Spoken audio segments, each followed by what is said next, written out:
Pokemon, what a beloved series by fans. Who could hate such a franchise? From having awesome main series games and numerous spin-off games, which even spawned plushies, fan clubs, toys, and even entire stores. It's no wonder why this franchise is so cherished by many. But one of the most important things that this series has spawned is the great war between Pokemon fans and Game Freak regarding the national dex in Pokemon Sword and Shield. Yes, okay, it is no secret to anyone that has been on the internet since E3 that this topic has been blowing up online. So I'd like to give my take on everything. Why not? But instead of just directly going over it and adding to the fire, I'm gonna try and find solutions into everyone's problems here. In other words, I'm gonna figure out how to fix Pokemon Sword and Shield and make the ultimate Pokemon game. Now, I've basically broken this down into 7 different ways that this game can be fixed. The first 2 reasons are pretty obvious, but I feel they still need to be said regardless. The next 4 ways are less obvious, but the reasons still would help Pokemon greatly. And then the final point is one drastic change that I would make to this series. Okay, so with all the blueprints laid out for this video, let's get into the first reason, one of the more obvious ones.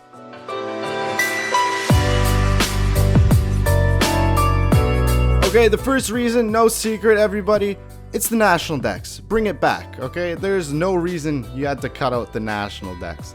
And many of the reasons as to why they cut it out doesn't make any sense. It's been disproven time and again online. I don't really want to go over it in too much detail because it has been said over and over. This is just why I'm flabbergasted by this decision. I get it if you need to meet deadlines and you have to cut back on things, but of all things, why would you choose the national dex? That would be the last thing I would cut down on. So if we need to make the ultimate Pokemon game, every Pokemon needs to be there. Hands down, okay?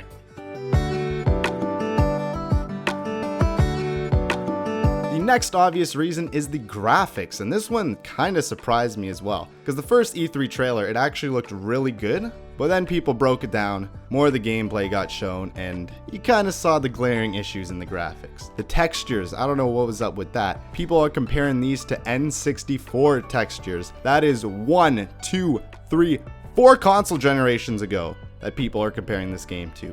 That is not good for Pokemon's first HD original Pokemon game. And the 3DS models are reused. I don't care what Game Freak says. Again, it's been proven again and again that these are the reused 3DS models, which does show laziness. I don't get why you would just make new HD models again, because this is your first time on your console, and this is the first time to blow away fans, and it's kind of a letdown. Another issue is just weird glitches and models popping in. And again, this just shows a lack of polish on Game Freak's part. Like, extra development time would help fix these issues in the long run, but it would just be a shame to just have these glaring pop-ins and honestly noticeable graphical errors in the final game. Okay, so with the obvious issues out of the way, I'm gonna give some ideas on how to make an ultimate Pokemon game. The first idea I'd like to have is non-linearity. I'm not saying it has to be a full Metroidvania type of game, but the last few generations of Pokemon have been one of the most linear versions that we've ever seen. Just look at these maps of the various regions and how we traverse through the land. More recent games have been close to a straight line, which is kind of unfortunate. It almost feels like you're going through an amusement park rather than exploring an open and expansive world. Like, wasn't it awesome back in Kanto when you got out of Rock Tunnel for the first time and went to Lavender Town and had 3 gyms open up to you that you can fight in any order that you please? And on top of that, you got like 5 different cities that you can explore, all with different routes connecting them that had no linear path in sight. The world just opened up to you, and that was awesome. And also, when you defeated Blaine, the 7th gym, you had no real lead as to where to go next or what gym to explore, because that was kind of like an island, the end of the path, if you will. But then you thought back to all the way in the start of the game when you remembered that very first gym that you went by where the door was locked, and that was like in the 2nd town or something, so totally backtracking. And then when you finally get to the gym, it's totally mystery what the hell this place is, and you see Giovanni, the head of Team Rocket, just standing there as the gym leader. That was epic! Now it's more like it holds your hand and just drags you along this linear path. In Sun and Moon, I swear, the professor would not leave you alone for like the first 3 cities. It was driving me crazy, man. So I think Pokemon games would drastically benefit from some non-linearity and some more expansive Pokemon story layout.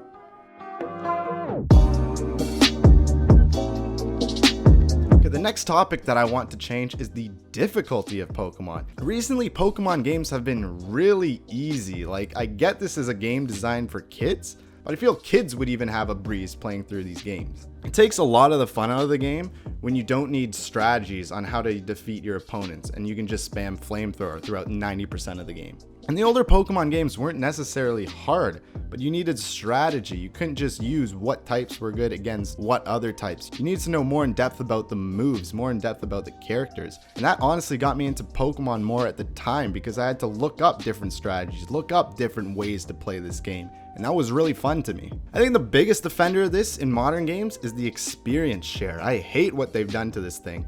First of all, now it's just like you get in the second town or whatever, and then it's automatically turned on, meaning your Pokemon will automatically gain experience once the item is given to you by a professor or whatnot. But the biggest offense, now it gives experience to every single Pokemon in your party. That is dumb. So you can just go through the game only using your starter or whatever, use absolutely no other Pokemon in your party, and everyone's gonna level up with you. Make it a holdable item that is allocated to one Pokemon so you could train lower level Pokemon without having a super easy time just breezing through the game. Also, another game I want to bring up to drive this point home here is Pokemon Colosseum. I absolutely love this game. It's one of the more underrated Pokemon games, but it was very difficult, and that's why I find myself replaying this game. All the battles in this game are also double battles, so that makes it more strategic as well, but there are so many different strategies you can do with only double battles and the increased difficulty. So each playthrough is different because I use a different strategy, rather than in newer games, the different strategies are, do I want to spam Surf the entire game, or do I want to spam Thunderbolt the entire game?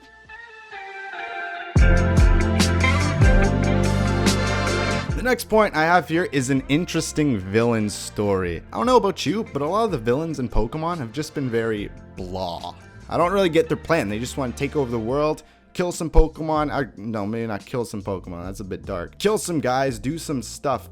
Who cares? I don't even know because they all blend together, man. The last really good villain I think we had was in Black and White with N. And his whole philosophy was that he was questioning the morals between trainers and Pokemon, arguing if it was more ethically right to use Pokemon as battling creatures. And that was really cool. It kind of took you back from the franchise, almost a bit of criticism on the franchise itself, which was really interesting for a main series Pokemon game. Another cool one I really want to bring up is, again, Pokemon Colosseum. While the story wasn't that in-depth as Black and White, the villains still wanted world domination. I thought it's interesting to bring up how the villains plan and how the story was slowly unveiled to the player. You'd first find this girl who was kidnapped by the evil team, and she was kidnapped because she can see a special kind of Pokemon. This special kind of Pokemon was called a Shadow Pokemon, and that's what these villains were creating, which basically means just closing the door to a Pokemon's heart that would turn them into more aggressive battling machines. You then realize that this team was just giving away these evil Pokemon to trainers across the region through Colosseum battling challenges. And it was cool also how you find out how they were being distributed through a secret underground layer and an underground railway system that would connect to a lab in the middle of the desert where they were making these Pokemon. Again, their end goal wasn't the most unique or interesting, being just world domination, but the way they executed this plan was really cool and interesting. And just as a side note, can we get a more interesting rival, please? Like, I don't get how in Pokemon Let's Go Eevee and Pikachu, they replaced Gary Oak, not just any Oak, but Gary goddamn Oak, and replaced it with Friendly Rival. Friendly ass rival. You take out Gary Oak and replace him with Friendly motherfucker. Another cool change that I think could be beneficial to the series is have some more interesting side quests, or just more side quests in general. I'm thinking more of the lines of like Skyrim or Fallout side quests. Like, what if you go to a town and then you meet some lady who says, hey, my daughter hasn't come back because she's been exploring some cave with a Pokemon. And then you go around exploring caves until you find this girl who is fighting off some wild Pokemon. So then you go in, defeat the wild Pokemon, and then you could take her back to her grandmother. And along the way, as you're taking her back, you can go into like some double battles with her for other trainers and wild Pokemon that try to stop you on your way back. And then after that, the grandmother gives you some super cool key item or whatever that helps your Pokemon just become even more powerful for the next coming fights in the story. Optional side quests and things like that would really help build the world and just help it make it more interesting on previous playthroughs.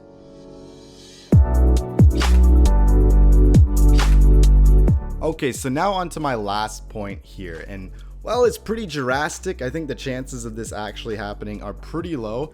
It would be so cool if Nintendo did this into an actual Pokemon game. So it kind of goes off the wild area that was shown off in Pokemon Sword and Shield. I like the idea of it. I think it's a cool idea to have, so I'm going to expand upon it. Now, what if the wild area was this huge central point in the middle of the Pokemon world, and then all the different towns and villages were connected along the edges of it, kind of like Ocarina of Time style with Hyrule Field. Now, each story point would have you cross the wild area in different ways to reach different towns. And in the wild area, you can be in a totally online setting with other players. It would be optional. You would have the option to turn online on. So if you didn't want it, you just wanted a single player experience, it would just be like a normal wild route. But if you did want to have online, you could see other trainers in the same server as you battling Pokemon or just exploring the wild area themselves. Then, if you approach trainers, you could use your headset or microphone and actually talk to them, see what they're doing, and see how their story is progressing. You can go up and battle them, you can go and trade Pokemon with them, or if you're like looking for a specific type of Pokemon, you could ask them if they know where it is, and maybe they'll show you, maybe they just caught one.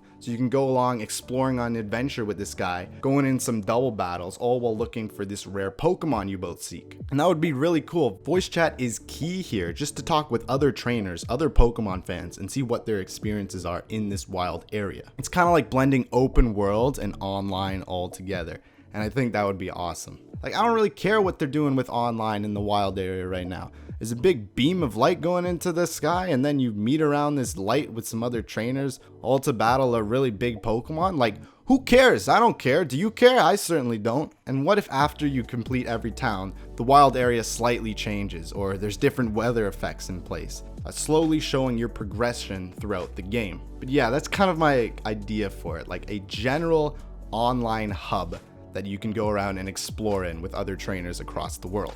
Anyways, I hope all this gets put into Sword and Shield. Fingers crossed, but I'm not gonna count my chances on that. Thank you guys for watching. Tell me what you think. Tell me if you agreed with me. Tell me if you hate me and all my ideas. I mean, I just spent the last whatever minutes telling my opinion towards you, so I want to hear your opinion towards me. Okay, thanks for stopping by, everyone. Have yourselves a good night.